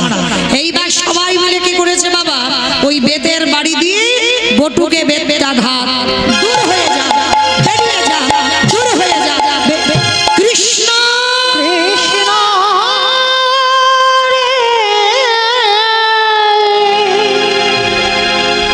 এত মারা মেরেছে বাবা, বিনা অপরাধে বিনা দোষে মার খেলো, সর্বাঙ্গ থেকে রক্ত ঝরে ঝরে পড়ছে, আর বলছে বলছে কৃষ্ণ এ জীবনে যদি জানতাম তোরে ভালোবাসতে এত কষ্ট পেতে হয় কোনোদিন ভালোবাসতাম না। তবে আজকে যখন আমি অতিথি সেবা দিতে পারবো না, আর আমি কথা দিলাম এ দেহ নিয়ে ঘরে যাব না, এই দেহ যমুনার জলে ত্যাগ করে দেব। ও মাইরা, ওদেরই বাড়িতে তো ভগবান বসে আছে, মনে মনে করছে হায় হায় হায় হায়, ছেলেটা যদি মরে যায় আমারে তো কেউ ভগবান বলবে না, যাই ছেলেটাকে বাঁচাতে হবে। ও বেটা তো সবার, চোরেরও হয় সাধুরও হয়, হ্যাঁ বাঁচাতে হবে। নিজেই কিন্তু মার খাওয়ালো, আবার নিজেই বাঁচাচ্ছে। একটা পাখি রূপ ধারণ করে কানের কাছে উড়ে উড়ে বলে যাচ্ছে তোকে মথুরায় কেউ দিল না তো, যা চলে যা তুই বৃন্দাবন। আর বৃন্দাবন গেলেই চাল ডাল পেয়ে যাবে। ছোট্ট ছেলেটার আনন্দ মনে যে বৃন্দাবনে গেলেই চাল ডাল পেয়ে যাবে। ছুটতে ছুটতে ছুটতে ছুটতে যমুনার ঘাটে গেছে। আর যমুনার ঘাটে গিয়ে দেখছে বাবা বিশাল বড় যমুনা নদী, সন্ধ্যা হয়ে এসেছে। ছেলে সাঁতার জানে না, নৌকা নাই, মাঝি নাই। মায়েরা সত্যি করে বলো তো, যে ছেলে সাঁতার জানে না, নৌকা নেই, মাঝি নাই, সে ছেলে কি নদীর এ ঘাট থেকে ও ঘাটে যেতে পারবে? পারবে না তো। সম্ভব কি বাবা? সাঁতার জানে না তো, পারবে না তো, পারবে না। আচ্ছা এবার আমি যে কথাটা বলবো, কথার পরে শুনে তারপরে বলবেন পারবে কি পারবে না। জানো মা, একদিন দেবর্ষী নারদ মনে মনে চিন্তা করলেন আমি একটু ভগবানের কাছে দেখা করে আসি। হঠাৎ বিনাটা করে নিয়ে দেখা করতে যাচ্ছি, হঠাৎ বাবা বিশাল বড় একটা তেঁতুল গাছ, ভালো করে শুনবেন কিন্তু, খুব শোনা দরকার যদি এতটুকু চেতনা ফেলে। সেই বড় মোটা তেঁতুল গাছের গোড়াতে বসে এক বৈষ্ণব নামের মালাতে নাম জপ করছে। নারদ যাচ্ছে বৈকুণ্ঠে, নারদের সঙ্গে দেখা হয়ে গেছে। আর যেই না দেখা হয়ে গেছে, তা বৈষ্ণব ঠাকুর কি করেছে, জপের মালাটা জপ বন্ধ করে দিয়ে বলছে ও নারদ, নারদ, আরে দাঁড়াও দাঁড়াও দাঁড়াও দাঁড়াও, যাচ্ছ কোথায়? বলে বাবাজি আমি যাচ্ছি বৈকুণ্ঠে প্রভুর সঙ্গে দেখা করতে। বাহ, খুব ভালো কথা। আচ্ছা নারদ, তুমি যখন প্রভুর কাছে যাচ্ছ একটা কথা জিজ্ঞেস করবে। কি কথা? তুমি প্রভুকে শুধু জিজ্ঞেস করবে তিনি কবে আমাকে দেখা দেবে। আমি যে সেই ছোটবেলা থেকে জপের মালায় জপ করি, এত ভগবানকে ভালোবাসি, তাহলে তিনি কবে আমাকে দেখা দেবে এইটা যেন বলে দেয়, আমি সেই দিন গুনতে গুনতে বেঁচে থাকবো। তা নারদ বলছে ঠিক আছে বাবাজি তাই হবে। তা নারদ মুনি বৈকুণ্ঠে গেছে, ভগবানকে দর্শন করে প্রথম প্রণাম করেছে, আর প্রণাম করার পর আবার দ্বিতীয়বারে প্রণাম করেছে। ভগবান তো অন্তর্যামী, এসে বলছে কি ব্যাপার নারদ, রোজ রোজ একবার করে প্রণাম করো আর আজ দুবার করলে যে বড়, কি ব্যাপার? তা নারদ বলছে ঠাকুর তুমি যদি অন্তর্যামী হও তাহলে আমি যে দুবার কেন প্রণাম করলাম সেটা কি তুমি জানো না? বলে হ্যাঁ খুব জানি, ভালো জানি। প্রথম প্রণামটা তোমার, আর দ্বিতীয় প্রণামটা ওই যে তেঁতুল গাছের গোড়াতে আমার ভক্ত বসে বসে জপছে ওর প্রণাম। বলে ঠাকুর তুমি ঠিক ধরেছো। তাহলে ঠাকুর যখন দুটো প্রণাম বুঝতে পেরেছো, তাহলে ভক্তের মনের কথাও তুমি জানো। তাহলে এবার বলো ভক্ত কি জানতে চেয়েছে। ভগবান রেগে গিয়ে নারদকে বলছে শোনো নারদ, তুমি আমার ওই ভক্তকে গিয়ে বলে দিও ওই তেঁতুল গাছে যতগুলো পাতা আছে ততবার ওকে মরতে হবে, ততবার ওকে বাঁচতে হবে, তারপর আমি ওকে দেখা দেব। ও মায়েরা ভাবতে পারছো একটা মোটা তেঁতুল গাছ, পুরানো তেঁতুল গাছে কত পাতা আছে? ভগবান হিসাব করে বললো না ওই তেঁতুল গাছে যত পাতা আছে ততবার ওকে আপ ডাউন হতে হবে, মানে মরতে হবে আর বাঁচতে হবে, তারপরে আমি দেখা দেব। তা নারদ কথাটা শুনে বাবা খুব কষ্ট লেগেছে। এত বড় কথা আমি কি করে বলবো, আশায় বসে আছে বুক বেঁধে কখন আমি ভালো খবরটা নিয়ে যাব। আমি আর ওই রাস্তায় যাব না, আমি উল্টো রাস্তায় যাব। নারদ উল্টো রাস্তা ধরেছে, তা বাবাজি দূর থেকে দেখতে পেয়েছে। আরে ও নারদ, আরে চলে যাচ্ছ, এদিকে এদিকে এসো। তা নারদের বদনটা খুব শুকনো হয়ে গেছে, খুব ছোট হয়ে গেছে। কি গো, আমি যে অত আশা করে তোমার কাছে জানতে চাইলাম আর তুমি না বলে চলে যাচ্ছ। বলো কি বললো আমার ঠাকুর? মাথাটা নিচু করে, আরে বাবা বলো না, আমার কোনো রাগ দুঃখ অভিমান নেই, কি বলেছে? নারদমণি মাথাটা নিচু করে বলছে, কি বলেছে জানো? বলল এই তেঁতুল গাছে যতগুলো পাতা আছে ততবার তোমাকে মরতে হবে, ততবার তোমাকে বাঁচতে হবে, তারপরে আমার প্রভু নাকি তোমার সঙ্গে দেখা সাক্ষাৎ করবে। যেই না কথাটা বলা, সঙ্গে সঙ্গে মালাটা হাতে করে নিয়ে বলে হরে কৃষ্ণ হরে কৃষ্ণ কৃষ্ণ কৃষ্ণ হরে হরে, বলে হরে রাম হরে রাম রাম রাম হরে হরে। নারদ বল মনে মনে ভাবলো এ কি পাগল, পাগল যদি না হবে ভগবান কত বড় কথা বললো যে তেঁতুল গাছের অতগুলো পাতা, মানে লাখ লাখ কোটি কোটি পাতা, সেই পাতা মরতে হবে বাঁচতে হবে, তারপরে ওকে কৃপা করবে। আর এ পাগল ওই কথা শুনে ধেই ধেই করে নাচছে, তাহলে পাগলের লক্ষণ না? তার নারদ বলছে, ও বৈষ্ণব ঠাকুর তুমি আমার কথা বুঝতে পারোনি? বলে হ্যাঁ খুব বুঝেছি, ভালো বুঝেছি। নারদ তুমি আমার ভাব বুঝতে পারো, এত কোটি কোটি জন্ম পরে হলেও দেখা দেবে বলেছে তো। নিতাই গৌর প্রেমানন্দে হরি বল হরি বল। আর আমরা কলির জীব একটুতে দুর্বল, হ্যাঁ একটুতে দুর্বল। ঠাকুর আমার এই করলো, আর ঠাকুর আমার কি সর্বনাশ হলো, একটুতে দুর্বল। তাহলে দেখো আজকের বৈষ্ণবের কতটা বিশ্বাস, এত কোটি জন্ম পরে হলেও দেখা দেবে তো। যেই না কথাটা বলা, সঙ্গে সঙ্গে শঙ্খ চক্র গদা পদ্মধারী নারায়ণ ওই বৈষ্ণবের পিছনে এসে দাঁড়ায় গেছে। যেই না দাঁড়িয়েছে, নারদমণি বলে ঠাকুর তুমি এত বড় মিথ্যাবাদী। ভগবান বলছে ও নারদ তুমি দেখেছো আমার ভক্তকে কথাটা বলবার পর ওর কত বিশ্বাস, তাহলে আমি দেখা দেব, এই জন্য আজকে আমি আসতে পারলাম। বলি গাই গোডা জীবের তরে, বলে গায়ে গোড়া জীবের তরে, শ্রীনন্দের নন্দন শ্রী মধুসূদন, নন্দের নন্দন শ্রী মধুসূদন, ওগো মুরলী বাজায় নিকেতনে, গায়ে গোড়া জীবের তরে, গায়ে গোড়া জীবের তরে। ও মাইরা, যারা কাহিনীটা শুনলেন কি বুঝলেন? কি বুঝলেন? তাহলে আজকের লীলায় বটু যমুনা পার হতে পারবে না পারবে না? হ্যাঁ দেখেছো, তাহলে এইবার বুদ্ধিটা খুলেছে, তার মানে পারবে। তাহলে কিসে পারবে? বিশ্বাস। রাগলে তুই রাগবি, মারলে তুই মারবি, এটা তো কারণ নেই বাবা, আছে কারো? যদি কারো থাকতো তাহলে এত সুগার আর থাইরয়েডের ওষুধ খেতে হতো না, তাই না?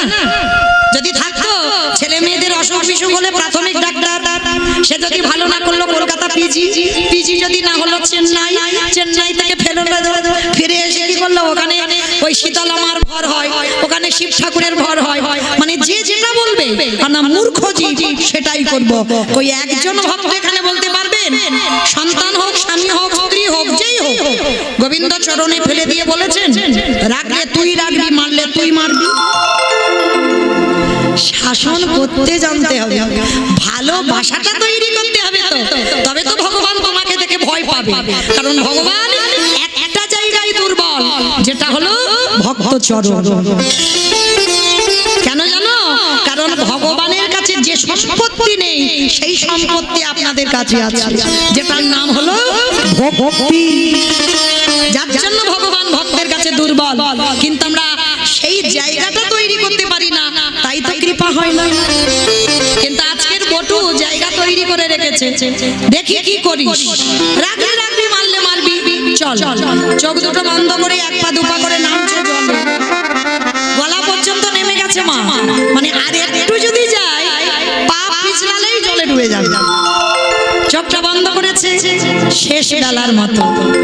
দয়াল তোমার লীলা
সেই ব্রজের রাধা।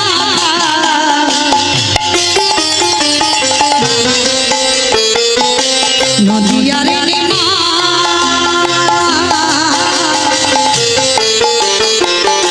বিষ্ণু প্রিয়ার বুকে যশোদার জীবন ও দয়া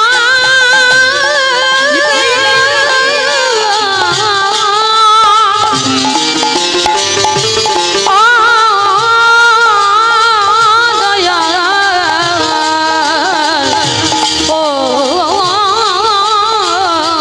ও দয়া সকাল সাজে তোমার নামে সকালে সাঁঝে তোমার নামে সুখে সারিবা দিনের বন্ধু করুণা সিন্ধু বাতাসে ভরায় দিনের বন্ধু করুণা সিন্ধু বাতাসে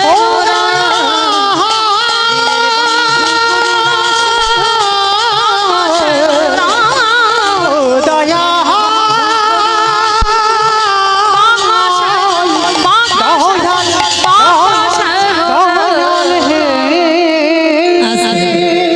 এইবার লক্ষ্য করে দেখেন বাবা, ছেলেটা চোখটা তাকিয়েছে, দেখে না যমুনার ও ঘাট থেকে ও ঘা ঘা ঘা।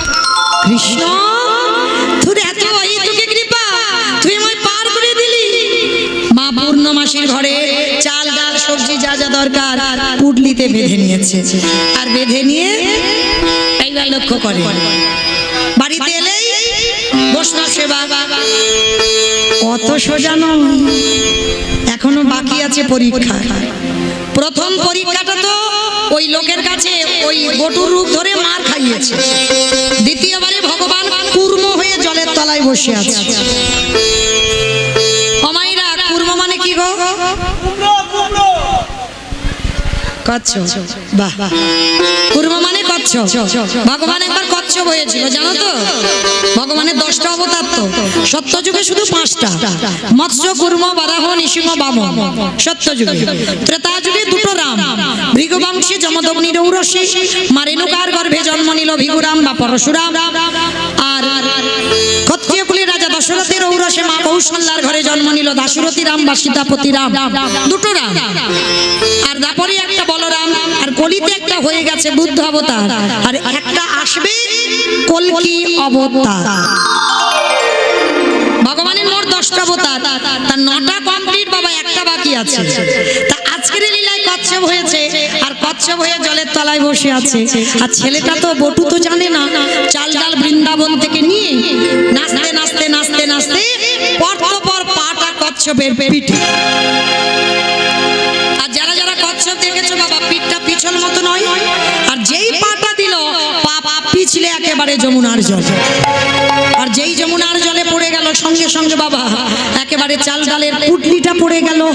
চারিদিকে খোঁজাখুঁজি করছে কিন্তু পাচ্ছে না। ছোট ছোট বটু রেগে গিয়ে বলল, মা তোর এত খিদে, তোর এত লোভ, আমার বৈষ্ণব সেবার চাল ডালটা খেয়ে নিলি। ঠিক আছে ঠিক আছে মা, এবার তোকে আমার জীবনটা খেতে হবে। ভগবান ওদেরই বাড়িতে ছদ্মবেশে বসে আছে, মনে মনে চিন্তা করলো, হায় হায় হায় হায়, ছেলেটা যদি জলে ডুবে যায় আমারে কেউ ভগবান বলবে না, বাঁচাতে হবে।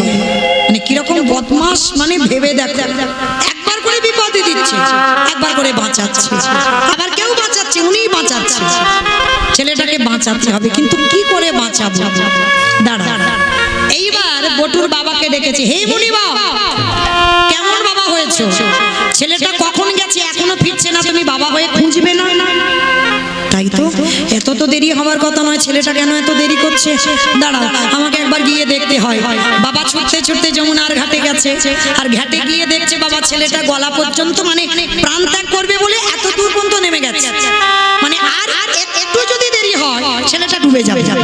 আর সেই সময় বাবা পিছনে গিয়ে ডাকছে, এই খোকা, খোকা, এই খোকা, তাড়াতাড়ি উঠে আয়।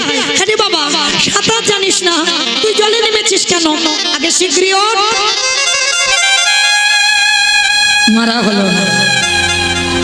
মৃত্যুটা তো সোজা নয় বাবা, সোজা কি ও যত মরি মরি মরি মরি বলি না কেন, মরবো কি? আমার বিষ খেলে হবে? ও বলছে বিষ খেলে হবে। হবে বাবা, ঘাস মারা, আমার ঘাস মারা খেতে হবে। কি সব নাম বলছে দেখেছো? ও মায়েরা, আমি নিজের চোখে দেখা ঘাস মারা বিষ খেয়ে দিব্যি সংসার করছি, নিজের চোখে দেখা। আর মনে রাখবে বাবা, যে একবার খেয়ে হাসপাতালে যাবে, দ্বিতীয়বার আর খাবে না। মরি বললে তো মরা নয়, যতদিন তোমাকে থাকবো বলে আশা থাকতে হবে, তোমাকে জ্বালা যন্ত্রণা পেতে হবে। এটা ভগবানের লিখন বাবা, নিয়তিকে পাঠিয়ে দিয়েছিল সুতিকা মন্দিরে। আমার সুতিকা মন্দির মানে কি গো? গোয়ালঘর, গোয়ালঘর। সুতিকা মন্দির মানে গোয়ালঘর, আতুর ঘর। বেশ, ও আমাদের মতো মেয়েরা কিন্তু আর জানি না। কেন জানো? আমরা তো আতুর ঘরে বসি না, সব হাসপাতাল আর নার্সিংহোম। তাহলে কি করে জানবো সুতিকা মন্দির কাকে বলে? কিন্তু বৈষ্ণব পদাবলিতে বাবা এই সুতিকা মন্দির তাকে বলে বিধাতা, মানে বিধি, মানে ব্রহ্মা। আমরা যখন আতুর ঘরে সন্তানকে কোলে নিয়ে 5 দিন, কেউ 3 দিন, কেউ 7 দিন বসি, সেই দিন বিধাতা নিয়তিকে পাঠিয়ে এই জায়গাটা লিখে দেয়।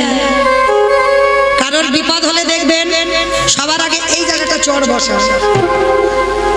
এই যে আমাদের এই বাজাচ্ছে না, এ বেশি করে, কিচ্ছু হলে এই জায়গাটা চড় বসা, কারণ খুব ভালো করে লিখে দিয়েছে কপালে। কিচ্ছু হলে দেবে ওই জায়গাটা চাপ। শুধু আমরা বলে নয়, লক্ষ্য করবেন এই জায়গাটা চাপড় দেবে। কেন? এই জায়গায় লেখা রয়েছে। আজ আমি কীর্তন গাইব, আপনারা শুনবেন। এটা আমার এই নায়ক বাবু আমাকে আনেনি, আমার দাদা ভাই আনেনি, এটা আমার লেখা ছিল। আমি আসবো আর আপনারা শুনবেন, এটাই আমাদের ভবিতব্য। তো আজকের মরি বললে মরা হবে না, ওই জন্য শাস্ত্র বলছে বাবা, কে যে কিভাবে মরবে এটা কেউ জানে না। কেউ খেয়ে মরে, কেউ খাইয়ে মরে, কেউ নিয়ে মরে, কেউ দিয়ে মরে, কেউ বলে মরে, কেউ দেখে মরে, কেউ শুনে মরে, কেউ ভালোবেসে মরে। এই যা যা কথাগুলো বললাম, একটা কথা গ্রন্থের বাইরে নয়, সব ভিতরে আছে। তবে যদি কেউ পান, চাপড় দিয়েছি তো হাতে লেগে গেল। হরি বল। ও মায়েরা, যদি কারো জানা থাকে উত্তরটা দিতে পারবে। বলো তো দেখি, খেয়ে মরেছিল কে? রাহু আর কেতু খেয়ে মরেছে, ও তো গলা কেটেছে। খেয়ে না, খেয়ে মরেছে বকাসুর। ভেবে বলতে হবে বাবা, বকাসুর। কৃষ্ণ গোষ্ঠে গেল, এমন করে বকাসুর গিলে খেতে গেল, বকাসুর বধ হলো, খেয়ে মরল। পরেরটা সবাই পারবে। খাইয়ে মরেছিল কে? জানি তো পারবে, পুতনা। 6 দিনের ছেলে কৃষ্ণ, পুতনা এমন স্তনে কালকুট বিষ মাখালো, এমন টান দিল পুতনা বধ। তাহলে খেয়ে মরল বকাসুর, খাইয়ে মরল পুতনা। নিয়ে মরেছিল কে? আমি অপশন দেব, আপনারা খুঁজে বের করবেন। রামায়ণ, রাবণ রাজা। বাহ, একটু ভাববেন, ভাবলেই পেয়ে যাবে সবাই, কারণ আপনারা শাস্ত্র জ্ঞানী, পড়েন বা শোনেন। তাহলে রাবণ রাজা নিয়ে মরেছিল, সীতামাকে নিল, যার জন্য 1 লক্ষ ছেলে আর 1.25 লক্ষ নাতি, বংশে বাতি দেওয়ার মতো কেউ ছিল না। তাহলে খেয়ে মরল, খাইয়ে মরল, নিয়ে মরল, দিয়ে মরেছিল কে? অপশন মহাভারত। বলি রাজা নয়, বলি রাজা তো সুতলে আছে, মরেনি, দিয়ে মরেছিল। মহাভারত। ভাবো ভাবো, একটু পাবে। কর্ণ দিয়ে মরেনি, কবচ কুণ্ডল দিল বলে তো কর্ণ বধ হলো, না হলে বধ হতো? তাহলে কর্ণ। তাহলে খেয়ে মরল, খাইয়ে মরল, নিয়ে মরল, দিয়ে মরল। শুনে মরেছিল কে? মহাভারত।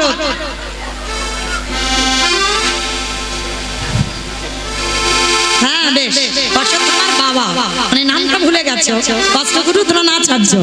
অশ্বত্থামা মহামানী, ইহাই সত্য জানি, ইতি গজ পড়ে গেল রণে। ইতি গজ পড়ে গেল রণে। অষ্টগুরু দ্রোণাচার্য পুত্রের মৃত্যু সংবাদ শুনে দেহ রাখলো। তাহলে খেয়ে মরল, খাইয়ে মরল, নিয়ে মরল, দিয়ে মরল, শুনে মরল। বলে মরেছিল কে? দক্ষ রাজার 7টা মেয়ে ছিল, তার ভিতরে একজন ছিল সতী, দক্ষ যজ্ঞ হয়েছিল, সব জামাই নিমন্ত্রিত ছিল, আমার বাবা নিমন্ত্রিত ছিল না। সতী বিনা নিমন্ত্রণে বাপের বাড়ি এসে বাবাকে প্রশ্ন করলো, বাবা তুমি সব জামাইকে বললে, আমার পাগলটাকে কেন বললে না? দক্ষ রাজা বলেছিল বলবো না। কেন বলবো না? বলে তোর স্বামীকে যদি বলি ও ভূত প্রেত নিয়ে যজ্ঞে আসবে, আমার যজ্ঞ ভণ্ড হয়ে যাবে আর আমার সম্মান হানি হবে, তোর স্বামীকে বলবো না কোনো অনুষ্ঠান। সতী নারী প্রতিনিন্দা শুনতে পারলো না, বলল পিতা প্রতিনিন্দা যখন আমার কানে শুনতে হলো, এই মুহূর্তে যজ্ঞ অগ্নিতে আমি দেহ ত্যাগ করব। বলে দেহ ত্যাগ, তাহলে খেয়ে মরলো, খাইয়ে মরলো, নিয়ে মরলো, দিয়ে মরলো, শুনে মরলো, বলে মরলো।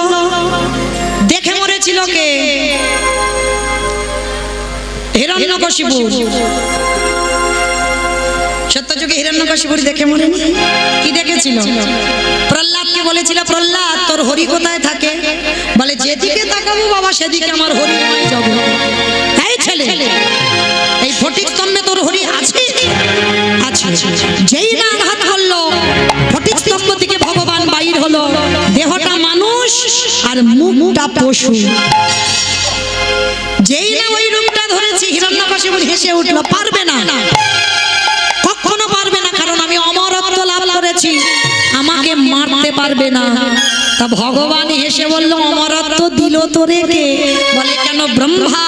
ভগবান হেসে উঠল, যে ব্রহ্মা নিজে অমর নয়, তোরে অমরত্ব দিয়েছে। বলে না অমরত্বের মতো। বলে কিরকম? বলে নারীতে নয়, পুরুষে নয়, পশুতে নয়, আমাকে কেউ কোনোদিন মারতে পারবে না। ভগবান হেসে বললেন, মূর্খ, তোকে মারবো বলে আজ আমার এই রূপটা ধরা। আমি নারী নয়, আমি পুরুষ নয়, আমি পশুও নয়। তাহলে কি রূপ ধরেছিল? নরসিংহ। আর ওই নৃসিংহ রূপ ধারণ করেছিল হিরণ্যকশিপুকে মারবার জন্য।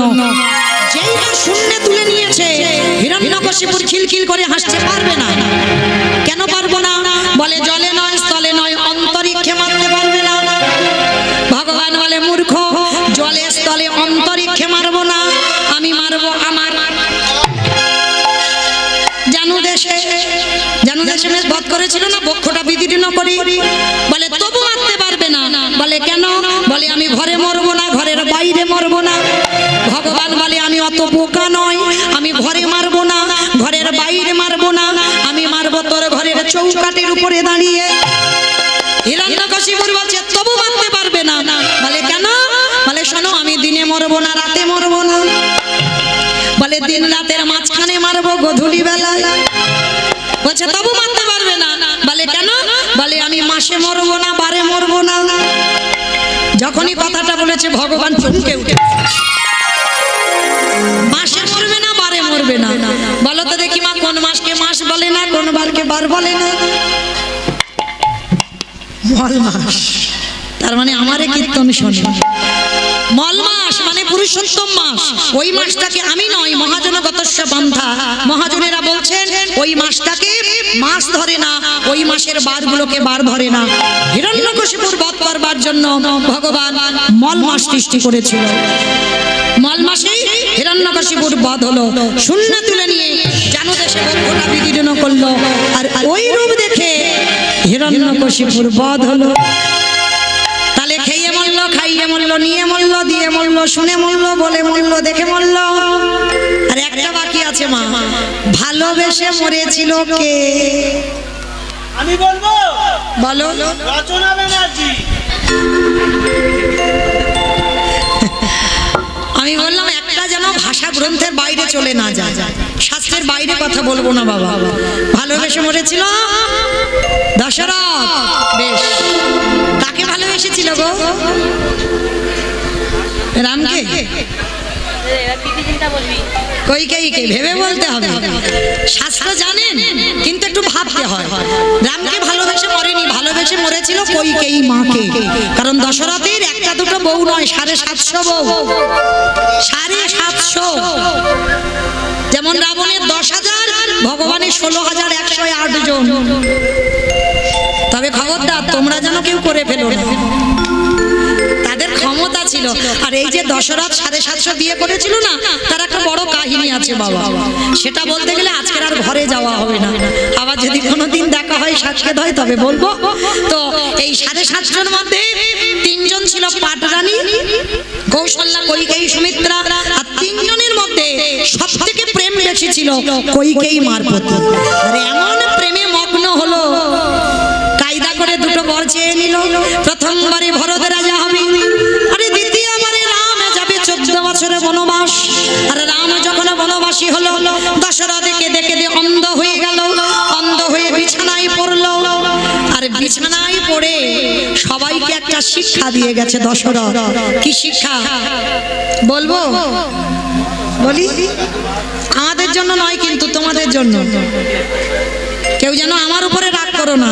দশরথ বলল, কলিরজি, তোরা যেন আমার মতো কেউ বউকে ভালোবাসিস না। ভালোবাস, ভালোবাসতে বারণ করিনি, ভালোবাস, কিন্তু কারোর বউ যেন মাথায় চড়ে না বসে। আর যাদের যাদের বউ মাথায় চড়ে, ওগো তাদের দশা আমার মতো হয়ে গেল। আমি এই অভিশাপ পড়ে গেলাম, তাদের দশা আমার মতো হবে। বলি এই প্রতিজ্ঞা করে গেলাম, বলে তাদের দশা আমার মতো হবে। শোনো শোনো জগৎবাসী, তাদের দশা আমার মতো হবে। এই প্রতিজ্ঞা করে দিলাম, তাদের দশা আমার মতো হবে। বলে তাদের দশা আমার মতো হবে। আস্তে। আমার কোথায় ছিলাম বলো তো? দোতলা ছাদে ওই তো দোতলার ছাদের ওপর। হাট, হাট, হাট, হাট। ওই কথা জিজ্ঞেস করিনি, লীলাতে কোথায় ছিলাম? ওই তো বেশ নদীর কাছে ছিল, যমুনার ঘাটে ছিল। শুনেছো বাবা কীর্তন? এটাই তথ্য বাবা, যেখানে যাই না কেন ঘুরে ফিরে আমার গোড়ায় আসতে হবে। আর না হলে এখান থেকে বলতে বলতে বলতে বলতে চলে যাচ্ছি, যাও দুম করে টাইম শেষ হয়ে গেল, তাহলে হলো না। এটাই নিয়ম, শুধু আমি বলে নয়, প্রতিটা কীর্তনিয়ার নিয়ম। যেখানে ঘোরাঘুরি করো না কেন, তোমাকে গোড়াতে এসে শেষটা করতে হবে। তাহলে চলো, আমরা যমুনার ঘাটে ছিলাম। বাবা এলো, ছেলেটার মরা হলো না। বাবা বলছে, হ্যাঁ রে খোকা, কি দিয়ে অতিথি সেবা দেব?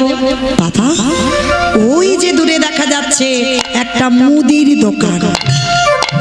হ্যাঁ রে, টাকা পয়সা আছে যে কিছুর বিনিময়ে আনবো? লাগবে না, আমি চুরি করে আনবো। চুরি?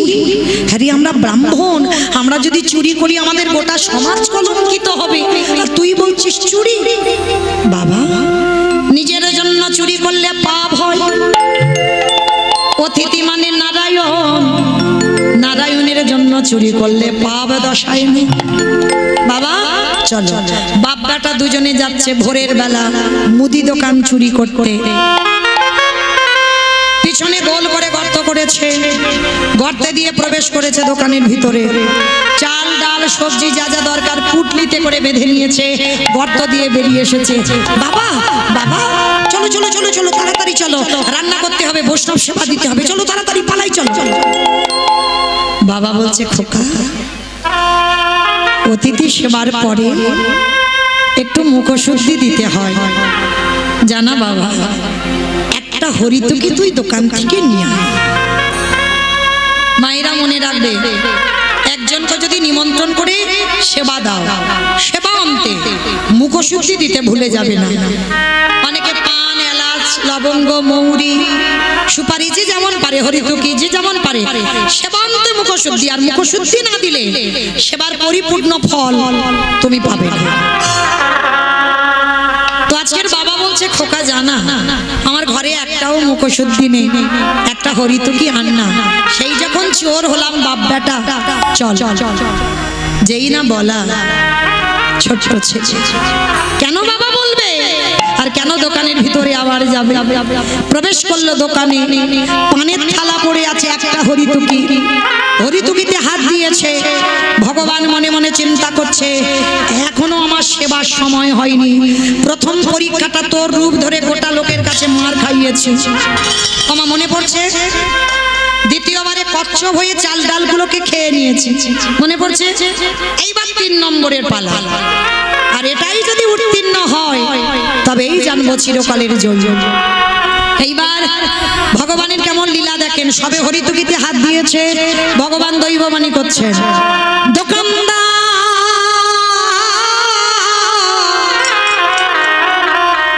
তুমি অমন করে কালে নিদ্রায় ঘুমাইও না, ওই চেয়ে দেখো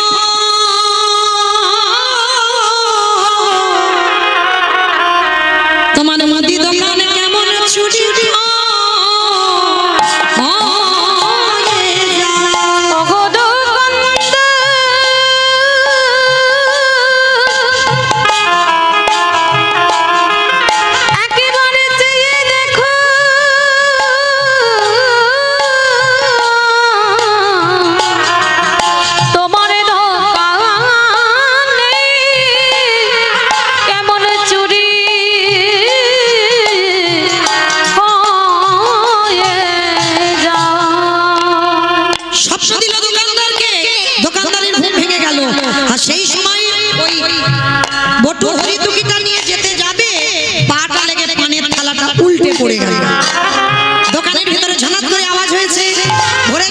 সত্যি হয়েছে।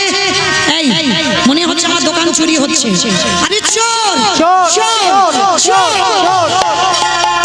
চোর চোর বলতে বলতে দোকানদার ঢুকলো, কান্না প্রাণের ভয় হয়, সবে হাত আর মাথাটা গর্তের বাইরে, আর দোকানদার এসে ছেলেটার পাটা চেপে ধরেছে।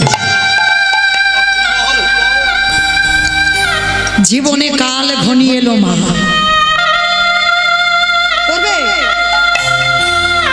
বুঝতে দিল না যে ছেলেটার জীবনে আজকের কত বড় বিপদ। হাসি মুখে হরিতুকিটা বাবার হাতে দিয়েছে, বাবা যাও তুমি ততক্ষণে রান্না বসাও, আমি যাচ্ছি। যতই হোক বাবা, বাবা তো। আচ্ছা বলো তো মা, সন্তানের মঙ্গল অমঙ্গল প্রথম কে বুঝতে পারে? মা। এই মা ডাকটা খুব ছোট ডাক, খুব ছোট। মা নামে সুধা ছড়ি, মা নামে সুধা ধরে, মা বড় সুধার সমান, ডাকিলে জুড়াই আইসে পড়া। মা উচ্চারণ হলেই দেখবেন হৃদয়টা দুলে যায়। মা শব্দটা এমন। আর পৃথিবীতে সবার আগে সন্তানের মঙ্গল অমঙ্গল মা জানে, তারপরে বাবা। বাবার সঙ্গে রক্তের সম্পর্ক, মায়ের নারীর বন্ধন। বুঝতে পেরেছে বাবা কিছু একটা হয়েছে ছেলে, কারণ পিছনে বাবা দোকানদার পা ধরে টানছে আর দেওয়ালটাকে ধরে আছে, দরদর করে ঘিমে যাচ্ছে ছেলে।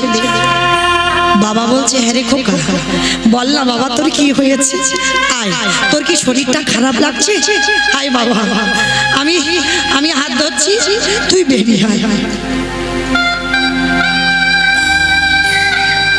ছোট্ট ছেলেটা আর থাকতে পারলো না, বলে উঠলো, বাবা আর বুঝি তোমার সঙ্গে আমার যাওয়া হবে না, আর তোমার সঙ্গে আমার যাওয়া হবে না। কেন আমার সঙ্গে যাবি না? কার সঙ্গে যাবি? কারণ এরা যেভাবে আমার পা ধরে টানাটানি করছে, যে কোনো মুহূর্তে আমাকে দোকানের ভিতরে টেনে নিয়ে চলে যাবে। এটা তুই কি বলছিস? এটা তুই কি বললি? আমি তোকে বারবার বলেছিলাম চুরি করতে যাস না, চুরি করতে গেলে ধরা পড়ে যাবে। সেই তুই চুরি করতে গেলি, আমার সেবা ধর্মের অবমাননা হলো, আমার গোটা ব্রাহ্মণ সমাজ কলঙ্কিত হলো। এর থেকে যদি আমার মৃত্যু হয়ে যেত, আমার এতটুকু দুঃখ কষ্ট হতো না। বাবা একটা কথা বলবো, কাল সকালে কেউ তোমাকে চোরের বাবা বলবে না, করবে? বল বাবা, বল কি করতে হবে? যা বলবি আমি করবো, বল কি করতে হবে? বাবা ওই যে অস্ত্রটা দিয়ে আমি গর্ত করেছিলাম, ওই অস্ত্রটা হাতে করে তুলে নিয়ে একটা কাজ করো যাতে কেউ জানতে না পারে, ওই অস্ত্রটা দিয়ে আমার মস্তকটাকে ছেদন করে নিয়ে তুমি পালিয়ে যাও। খোকা! খোকা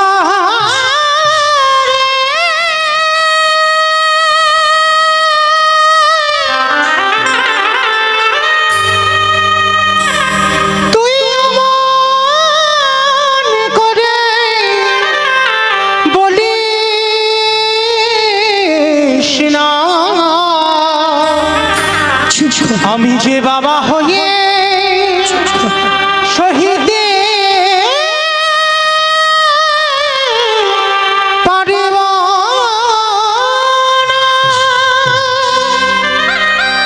ওরে ছোট তো, যেদিন বড় হবি, যদি কোনোদিন বাবা হোস, সেদিন বুঝবি বাবাদের কত জ্বালা। পারবো না, আমি এ জীবনে পারবো না নিজের হাতে তোর মাথা কেটে নিয়ে চলে যেতে, আর এ জীবনে কেউ পারবে না পুত্রের মাথা কেটে নিয়ে যেতে। 5 বছরের বটু বলছে, কে বলেছে পারে না? তুমি গীতা, রামায়ণ, বেদ, উপনিষদ কত গ্রন্থ পড়ো, আমি বারান্দায় দাঁড়িয়ে সব শুনি। মহাভারতে কর্ণের চরিত্র পড়নি? কি মায়েরা কর্ণের চরিত্র জানেন তো? একাদশীর পরের দিন দ্বাদশীতে গিয়েছিল না ভগবান ছদ্মবেশে? পারবেন? এখানে আমরা যারা আছি মা, তারা আমরা সবাই বউ, আমরা স্ত্রী। সহধর্মিনী কিন্তু এখানে সবাই নয়। সহধর্মিনী তাকে বলে যে স্বামীর ধর্মের কাজে সাহায্য করে, অধর্মিক হলে স্বামীকে ধর্মের পথে ঠেলে দেয়। নেশাগ্রস্ত মাতা যুবা খেলে ভগবানের বিশ্বাস করে না, একাদশী করে না, ভগবানের আসরে বসে না। তুমি যদি তার ঘরের ঘরণী হও, নিজের জীবন দিয়ে স্বামীকে কৃষ্ণ ভজনে ঠেলে দাও। যদি করতে পারো তাহলে তুমি সহধর্মিনী।